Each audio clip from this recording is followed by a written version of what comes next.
Good morning, everyone. It's great to be here on this Thursday, and excited for and Happy New Year's, by the way, to all of you. And yeah, excited for the opportunity this week. Obviously, season finale. We have the Falcons coming. We're going down to Atlanta to play the Falcons, and so all of us as players and coaches are excited about this opportunity. But understanding that this is going to be my last time up here this season, I just wanted to really acknowledge and give praise and thanks to just all the people that gave so much effort and tireless work and energy to what we did this season. First and foremost, our players who were just resilient and tough and worked hard and were so coachable throughout all of these adversity and tough times that we faced this season. Especially a lot of love to our coaching staff as well, who had the same tireless effort and work habits and dedication to their craft and to our players as well.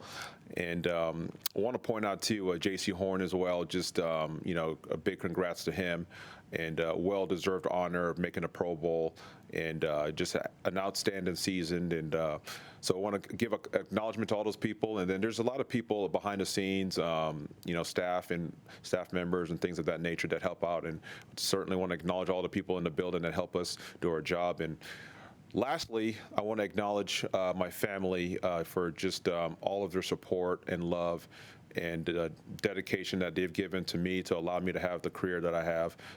My wife, Natalie, my son, Flint, my younger son, Pierce, my dad, Dennis, my brothers and sisters, my in-laws, Leslie Johnston and Phil Johnston, all of my, just all my extended family and friends, just all the thanks, a lot of thanks and support for just all the assistance that I get, and certainly could not deal with without so many people helping me out. So with that, I'll take questions.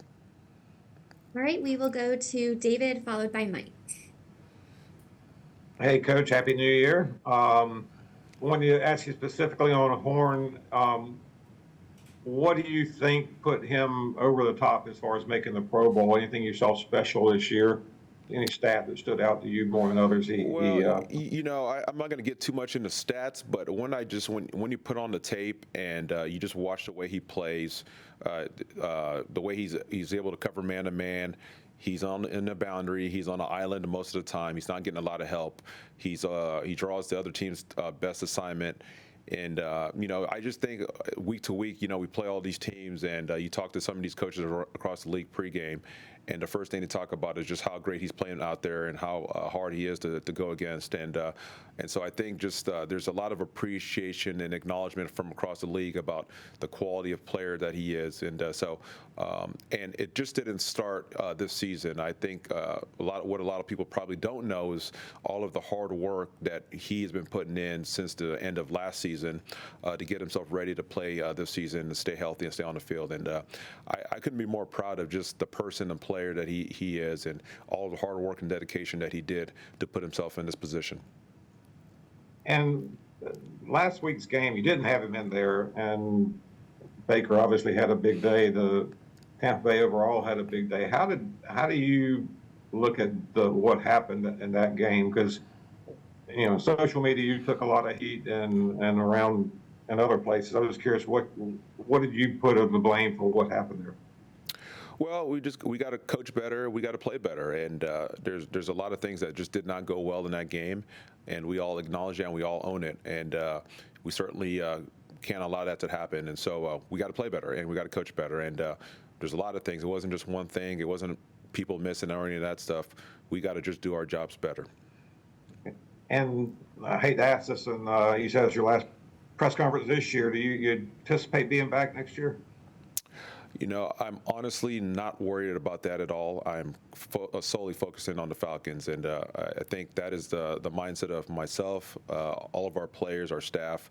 We are focusing on the task at hand. It's the Falcons, and that's where all my energy is. Appreciate it. Thanks. Thank you. Hey, EJ. Happy New Year. By the way, you can continue to do these weekly. I think we'd all show up if you wanted to. As long as I can do it from home, I'm good with that. All right, fine, deal. You heard him, Michaela. So, EJ, I know you don't want to talk about stats with JC, but is there a play this season that really kind of stood out to you that maybe defined how good of a player JC is? Maybe not necessarily from a coverage standpoint, but just in general. Yeah, I obviously, as a secondary coach, I have a lot of appreciation for guys that can cover and guys that can run with people and all that stuff. But deep down inside, I have so much love for the physical part of the game. And I think I just go back to the Chargers game week 2. It's early in the second quarter, and we're in a short yardage situation.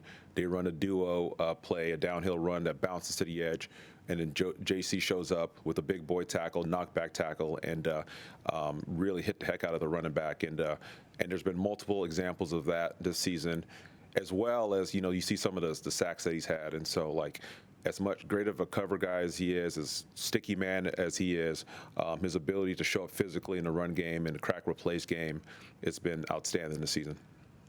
And then you got Mike Jackson in here late. He's played almost every snap.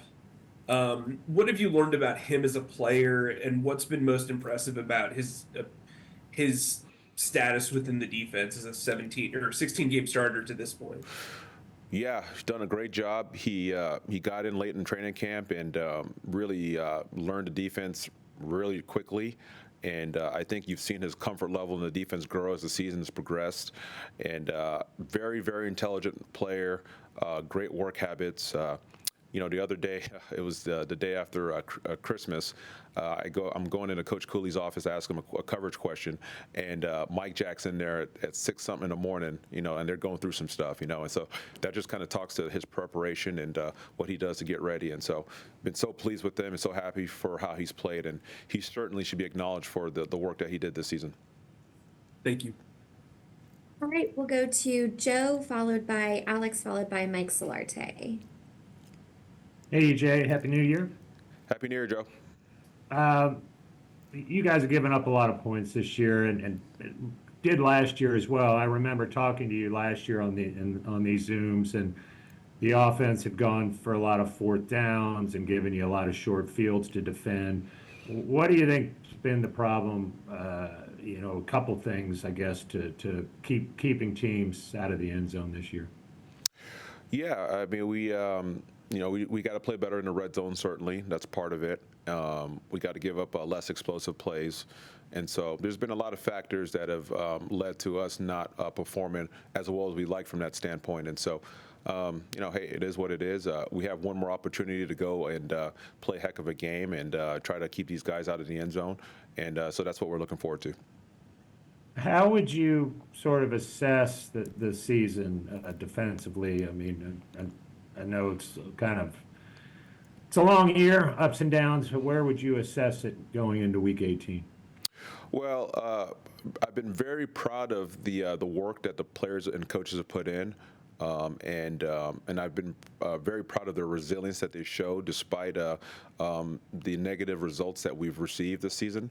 But from a performance standpoint, and we all ultimately know that we're judged based on what we do and not how hard we try. And so, we wish we could have been better, and but that's all behind us, and we're looking forward to this week and being the best versions of ourselves this week and really growing from all the experiences that we've had this season. Thanks. Hey, Jay, Happy New Year once again. Hey, Alex, Happy New Year's. Yes, I got a quick one again on J.C. Horn. His durability has been a question throughout his career, and he has delivered this year in terms of that. He said that he switched up his off-season training regimen to more focus on building muscle mass. I'm curious, did you have input in that off-season decision, and would you advocate for more players to do that going forward? Yeah, I did not. We sat down and we talked about. We all had a great discussion about the plan for him, and certainly got to give JC a lot of the credit for doing the work. Jonathan Cooley had some input on it. Coach Canales and Dan Morgan obviously had a lot of input on it. And I just got to give a lot of love to the performance staff who worked with him diligently. I know a lot of it was in-house, some of it was remote, but there was a great coordination and connection between all of them in terms of what the plan was, what needed to be done on a daily basis. And so, as coaches, we get them when we get them in the off season and certainly in training camp and in season. But so much of that work that's done leading up to that, the performance people and JC are really doing most of it. And so a lot of credit to them. Would you advocate for more cornerbacks to focus more on that? I don't know the alternative necessarily. I can't exactly remember what he was doing prior to this past offseason, but would you advocate for cornerbacks to do more so what JC did? Well, I think what was great about JC's situation is that it was tailored to him and what he needed personally. I think that's really a case-by-case basis. Everyone's different and everyone's built different, and I think the preparation that they need to get ready for the season, it's a case-by-case deal. Got it. Thanks. Mm-hmm. Happy New Year, EJ. Good to see you again. In looking at Atlanta this weekend, obviously the change at quarterback a couple weeks ago, what do you know about Michael Penix and how he operates that offense going into this week with, obviously they've got the backs and Robinson and Algier and their receivers and Pitts at the tight end spot. Mm-hmm. They function any differently? They look any different as you look at them this week? Yeah, well, that's where I got to give Mike a lot of credit, is that the offense really hasn't changed much under him. It's a lot of the same core concepts. I think they start off, obviously, everything's built from the way they want to run the ball with the outside zone scheme, and they do a heck of a job. They're really good up front. They run off the ball. They've got good backs with Algier and Mr. Bijan, and so a lot of talented players in their front and with the skill guys as well. And so they haven't changed much. It's a lot of the same concepts. The run game's the same. They're really not, in my opinion, backing down from what they did with Kurt, with Mike. And so they got a good offense. They got a challenging offense, and we know we're going to have a hard day's work on Sunday. And I know that run defense has been kind of beaten into the ground, but I mean it's another team with another explosive back, a difficult back to contain. Run defense, does it come down to gap fit more than want to? Well, it's certainly not want to with our group. These guys have given great effort this entire season. And so, there's certainly things we can do. I can do better schematically. There's certainly a lot of plays that we can play better. We know what the challenges have been. And, that is what it is. And we can't change the past. But we have a great opportunity this week to go play our best game. And so that's what we're going to try to do. Thanks very much. Thank you. All right, we have time for two more quick ones. We'll go to Deshaun, followed by Cassidy. Good morning and Happy New Year. I wanted to ask about DJ Wanham, who spent a great deal of the season really working his way back to health. When he became available, how would you describe his impact? Yeah, Happy New Year's, by the way.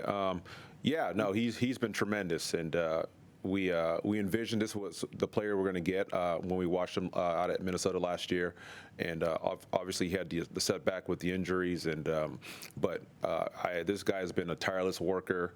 I've said it over and over again, but just when he showed up for the first game against the Giants in Munich, he was outstanding from the jump, and I was so impressed by the way that he was able to perform at such a high level and play so assignment sound without a lot of reps, a lot of walkthrough reps, and any of those things. And so he's done a great job from the jump. He's an impactful player. He's been a productive player for us, and really, really excited about what he's done this year and what he's going to do this week against Atlanta. If I could follow up quickly, he went into detail very early on, around the time of his return, just how much it took for him to get back on the field. Was there ever any concern that he would not be able to? I don't know all those specifics. That's probably more of a question for the medical staff. But look, he was. I know that the entire time he was preparing to play. Not quite sure when that opportunity was going to present itself, and you can see the results of that. Thank you. Thank you. Hey Jay, how's it going? Good. How you doing? Happy New Year's. Happy New Year's. Real quick, understanding that much of what the Falcons do is still going to be the same, You still only have 2 weeks worth of Penix tape. Do you go back and watch Washington at all just to kind of see what he might bring different? I don't want to disclose too much of our preparation, but like I said earlier, in our opinion, we don't feel like the offense has changed much or at all with Penix in there. And so, this is they're going to do what they do. They're going to run the ball. They got their core concepts, and that's where our preparation is going to focus in on. And then just one last really quick one. Mike Jackson was talking this week about having never faced a left-handed quarterback and how he's curious to see how that might be different. In your experience, how is it different? Well, I was thinking about that the other day. I don't know if I've ever played against a left-handed quarterback either. So, as a player or coach, so this might be a first for all of us. Never against Tua? Oh, we did play Tua last year. Okay, there we go. There's one. There's one. But I don't know. I don't know how much difference that makes. The guys got to cover. The guys got to play the coverage systems the same way and react to the ball. So, Sweet. Thank you. thank you. All right. Thanks so much for your time, Coach. Appreciate Okay. you. Thank you all. Happy New Year's.